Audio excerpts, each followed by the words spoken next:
Well, here we are. We're approaching end of April, early May, the spring of 2024, and Accept's coming around with a brand new one. The album Humanoid's coming out. We've had a chance to listen to it. Now we got the vocalist Mark Tornillo here to dissect it all. Mark, welcome to Metal Mayhem ROC.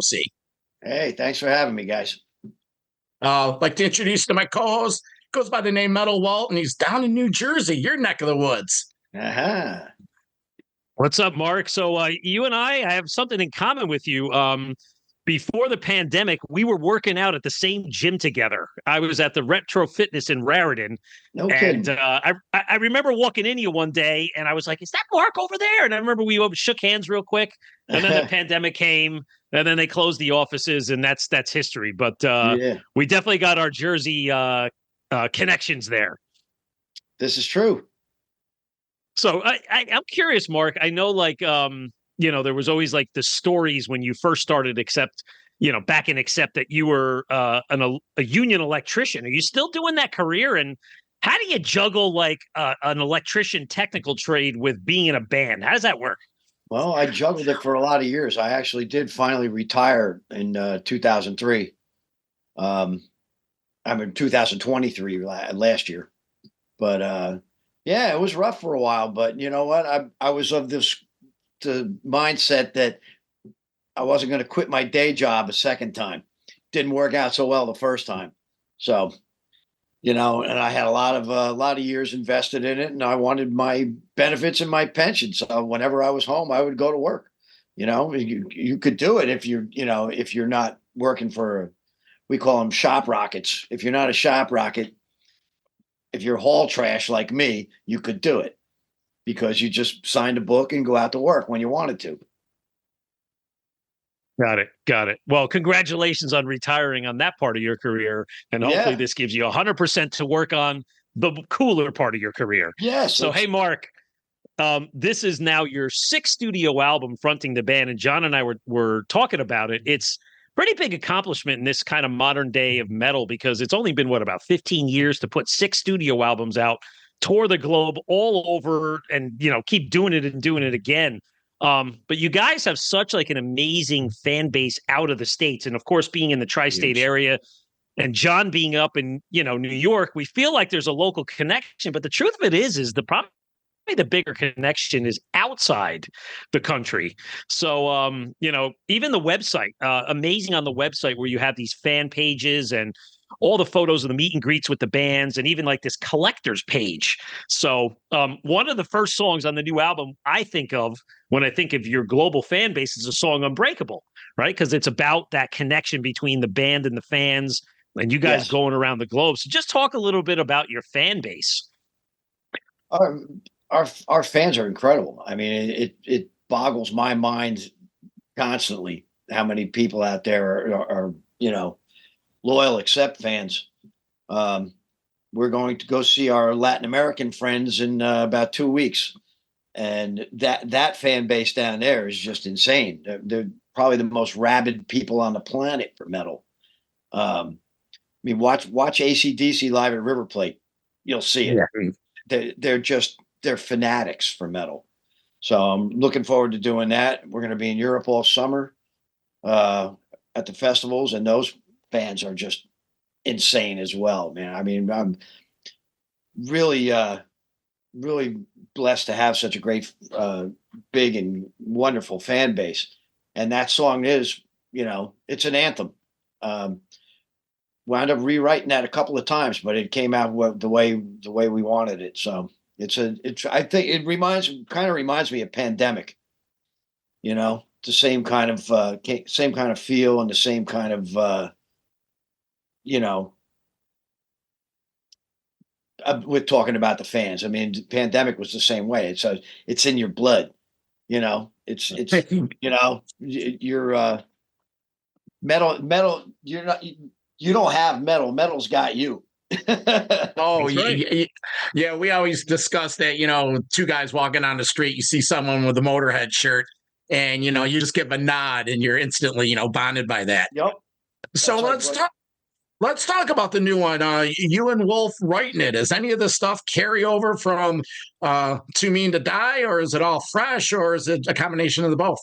No, that was all fresh. Um, we did have some leftovers from Too Mean to Die, but we didn't even mess with them. We just went right for new stuff. So, um, yeah, it felt like a continuation of Too Mean to Die to me. But Why? How did you hey Mark, how did you come up with the concept? Like I mean, Humanoid, you watch the video and everything, you see the cover of the album and you're like, okay, now I got to kind of absorb what it means. But it I think overall, a lot of the songs address that kind of push and pull of the human nature of people in the flesh and then technology. And now we got this artificial intelligence thing coming. And I liked it in the press notes that the band refers to you as Analog Man. And I think that's pretty cool because, I have a cassette deck still with all my bootleg tapes and a CD player. And my kids sometimes are like, hey, what's that thing up there, Dad? You got those little cassettes. And what do you do with those?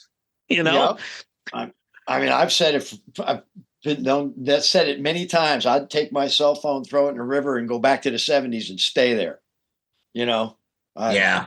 I'm not a big fan of all this technology and AI. God only knows where that's going to go. But that was the whole humanoid concept was something that Wolf came up with, and he liked the title and he wrote the music around it, and then I had to come up with an idea to write the song about it. So, but I think it came out all right. But I don't think AI is the bad guy here. Humanity's the bad guy. What's humanity going to do with AI? That's what I'm worried about. Yeah, and it's changing daily, and there's aspects of AI we use in production that's fabulous. It's like yeah. nice, but well, as well as I do.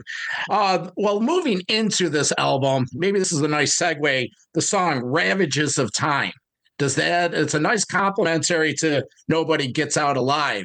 Every time I hear that song, it slows things down, and you go back and reflect. Expand on "Ravages of Time." Well, it's about growing older and trying to do it gracefully, I guess. But we're all we're all in the same boat. You can try as hard as you like, but you look in the mirror and the wrinkles keep getting a little more obvious, and the hair gets grayer, and there's not much you can do about it.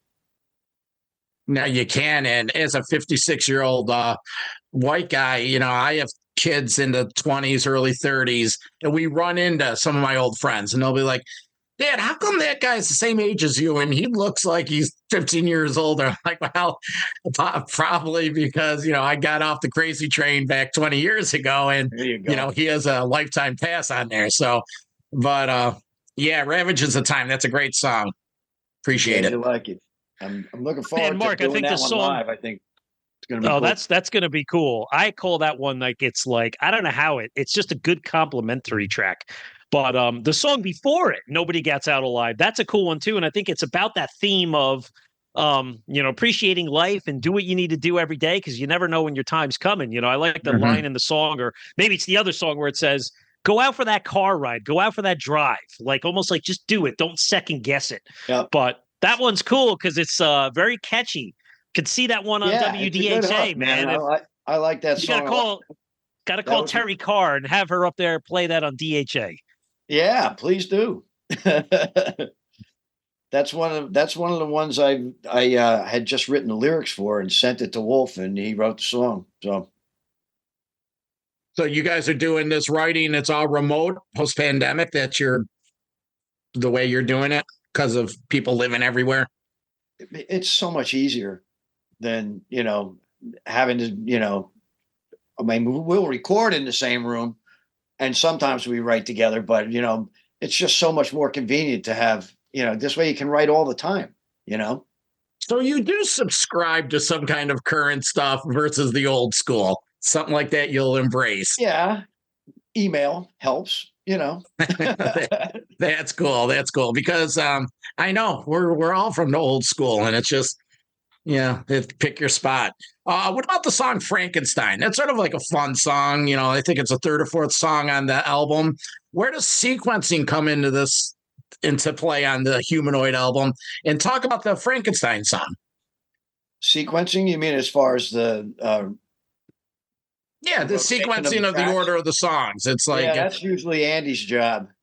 Andy will okay. sit down and put that together, and then we'll approve it or move things around. But that's normally Andy Sneap's job. When does this guy sleep? Every new album that's coming out. I mean, Saxon, Priest, you guys, didn't you do Metal Church? I know. When we finished recording the album, he went home to mix it. But he was also he had to mix the Saxon album. He had just got done with the Priest album. Plus, he had to go rehearse with Priest. So it was like, I don't know how he does it, man. The guy's he's busy as hell. These bands, yourself, Saxon, yeah, you guys had albums 2.5 years ago, so it's not like you haven't done anything. Props to Andy. It's a great sounding production, sequencing. It's right up there. The congratulations again. We're really enjoying it. Well, he's also going to be going on the road for the next year, so he'll probably cram all these albums in and say, because unless he's got maybe he cloned himself, Mark, using AI, and he's got another version of Andy Sneap. Maybe. Who knows? That's funny shit.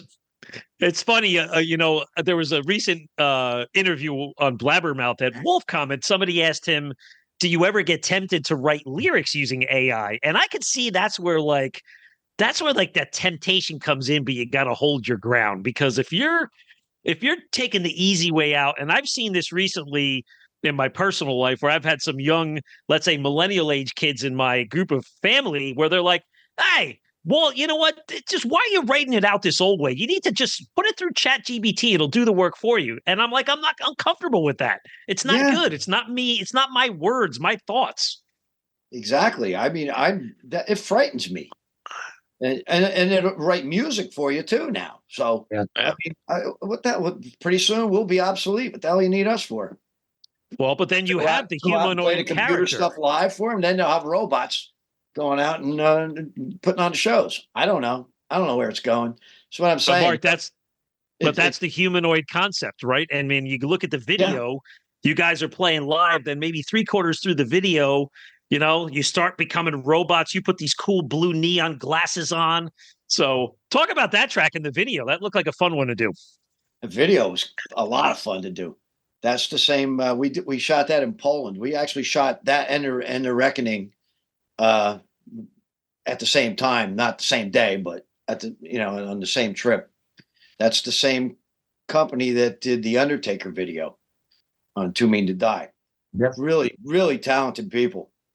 And they literally put that whole humanoid, that's what you see us performing in front of is just like was a giant screen with that stuff playing on it. It was like really, really friggin' cool. What is I'm just curious, before we get off of humanoid, when you go onto the website, it mentions there's a humanoid experience and it's interactive on the website. Explain what that is. I'm not exactly sure what it is. I know you can go on there and you can become the robot. There's some kind of software where you become the robot and you can reprogram the robot to do different things. I'm not sure. I haven't done it, so I don't know. Okay. Now, whose idea is that? Is Wolfa, is he up on this kind of stuff? Or it might be. It might have been the management, record company. I don't know who makes these decisions. Analog man. That's right. You just show up and write and sing and perform. I just show up sing and drink beer. Mark, that's the cool route, because less you have to deal with, less decisions. It's like you stay in your lane. You're the vocalist, and hell of a vocalist. You know what? Last comment on the album that I like is Straight Up Jack. That just sounded like a fun song to conceive and sing. And is that going to find itself in the set list? And is the set list fluid? Are you able to rehearse and play any of these at any given time? Oh yeah, I'm sure. Which ones we're going to do live off the new album, it remains to be seen. I know we're going to do Humanoid.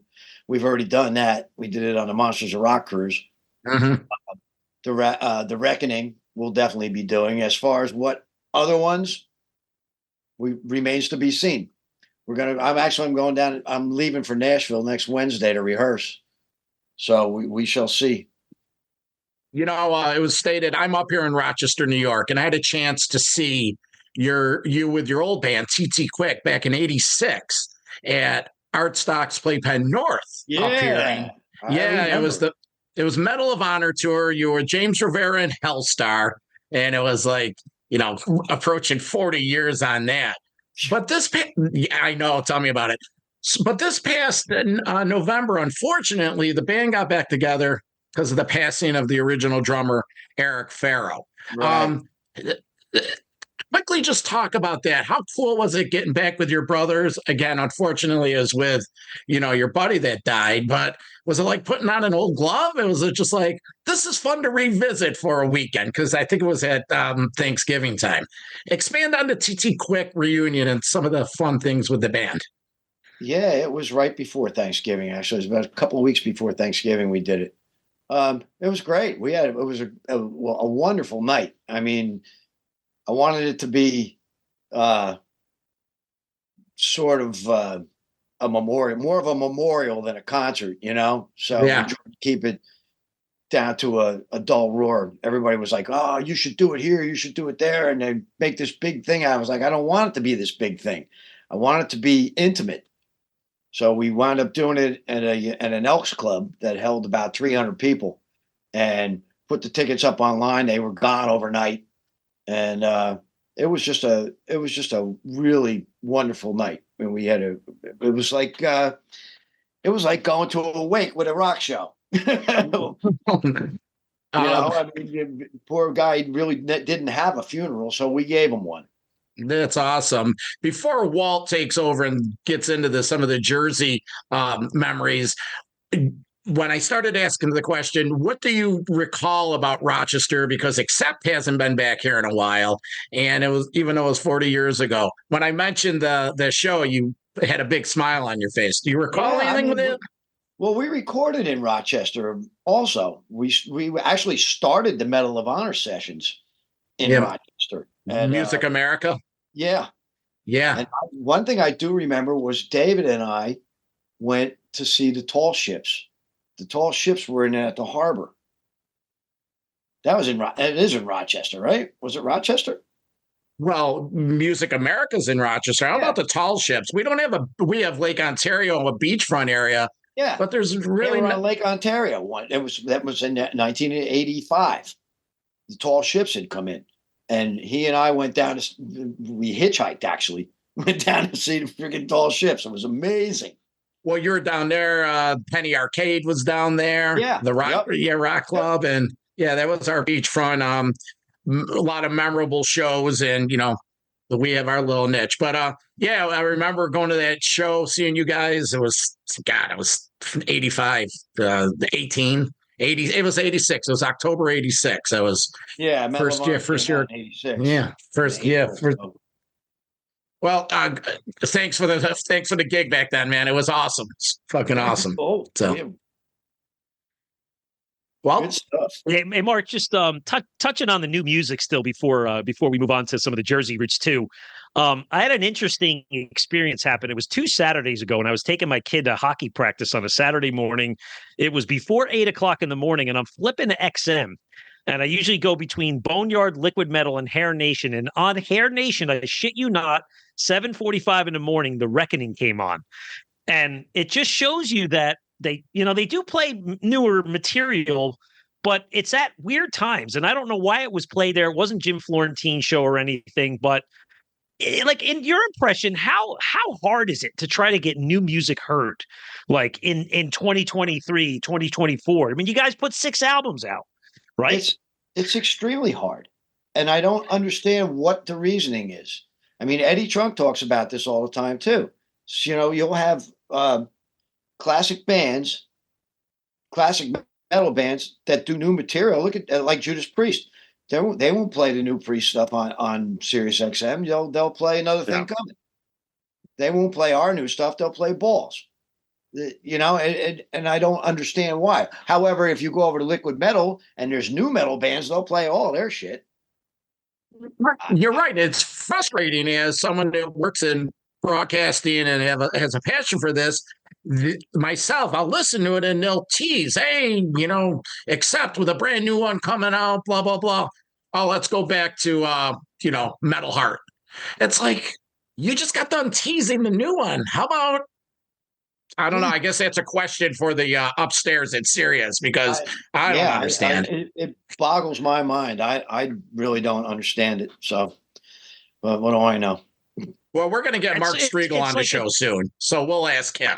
There you go. Yeah. And it's true though. It's like that used to be the novel form to try to hear genres of music. If you go back 20 years ago, and we all subscribed to it because, like, oh wait, I can have a metal channel and then an 80s rock channel and a heavy channel. But now it's so diluted, it's just like hearing FM radio again. You don't hear anything. And they play the same shit over and over. Yeah, absolutely. But just, hey, if you happen to be up at 7 on a Saturday morning, you might catch yourself. Right. I'm going to have to dial in. But hey, Mark, my other favorite track on the new album is Man Up. So I just wanted to say a quick call out to that before we move on. But thinking about like the Jersey fraternity, it's such a big fraternity, and I'm a little bit probably younger than you. I'm 53, but I feel like I caught it on the tail end of the Old Bridge Metal Militia. But now, being involved in Metal Mayhem ROC, I go to a lot of shows that you guys are at, and all the Iraq's at, and it's not uncommon to see Bobby Blitz and Don Jameson and Alan Tecchio and Jack Frost and Frank White.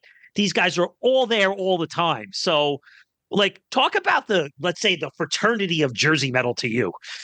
It is. It is basically a fraternity. We actually just did a show last month, a benefit show for muscular dystrophy, and Blitz was there. Blitz and I sang the whole night pretty much, but all the Jersey guys are out there. Danny Lorenzo, freaking. Mark Weiss was there. It's just, crazy, but we all get along, and it is one big metal fraternity. It's kind of crazy. There's going to be a documentary called The Jersey Sound. Have you guys heard anything about that? I have not. It's going to be on Amazon.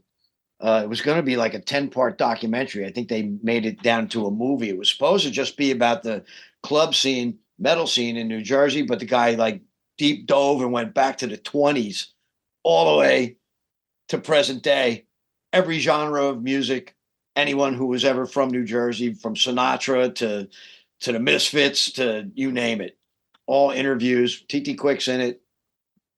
Who's producing that? This guy named Fulvio Cesari. He's an actor, actually. If you look on Amazon, there's another doc. It's a wrestling documentary. It's called 350 Days, I think it's called. He did that one as well. You can see what his work's like. I mean, it should be quite amazing. I'm looking. Sounds like you should be coming from The Sopranos. You're saying he's an actor. Fabio. So, Mark, I got to tell you. Yeah, I was going to say, circling back to the TT Quick, I don't know if you remember a music store in Belleville, New Jersey called Mickey's Music, but I bought my first TT Quick cassette there, and I think it was 1989, Sloppy Seconds. Nice. No, I'm not familiar with the music store, but no, it's long gone, of course, but it was like in my neck of the woods up in Hudson and that area, Hudson County and area. That's where you went to get your new music. So, yep.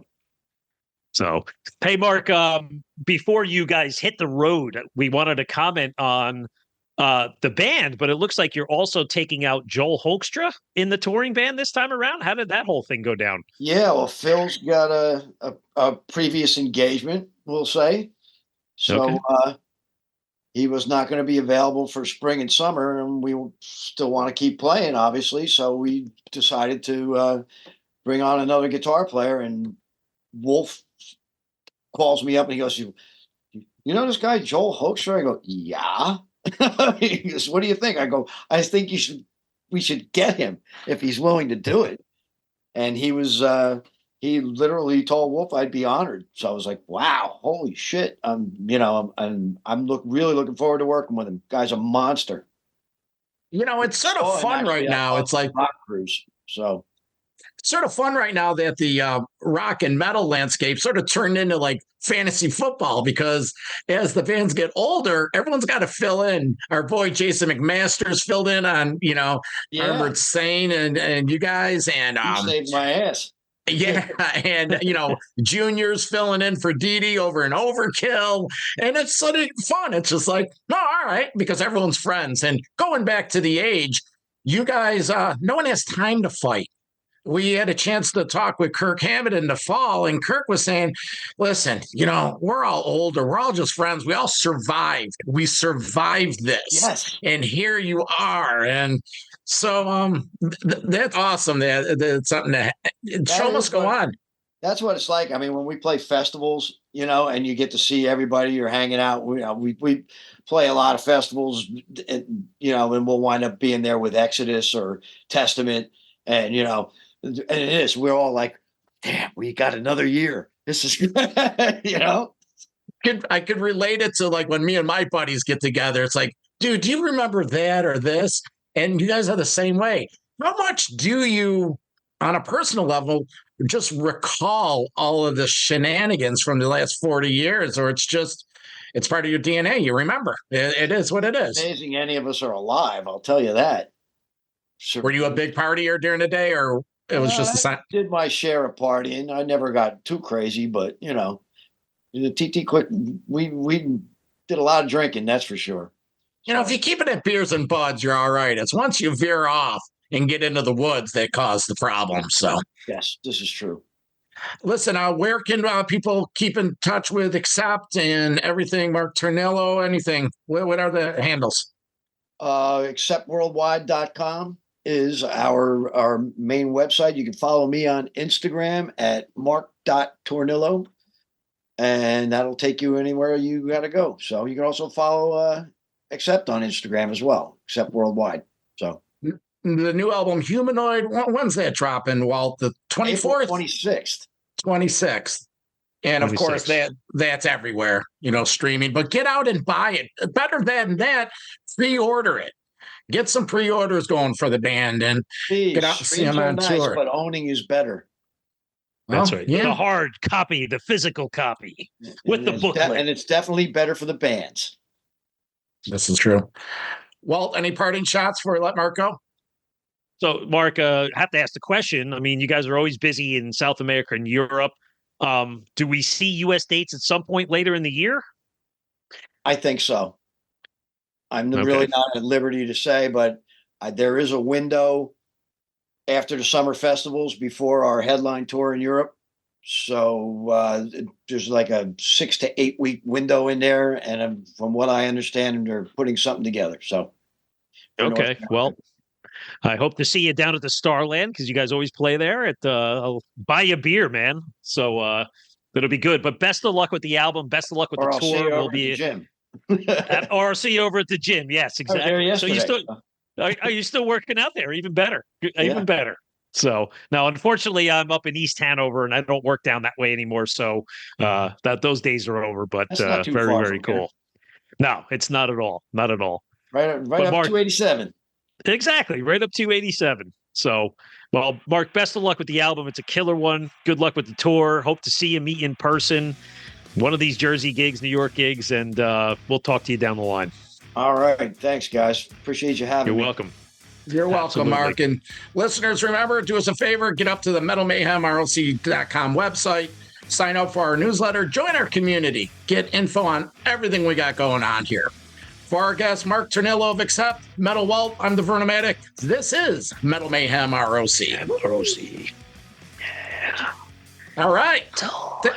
Thanks, brother.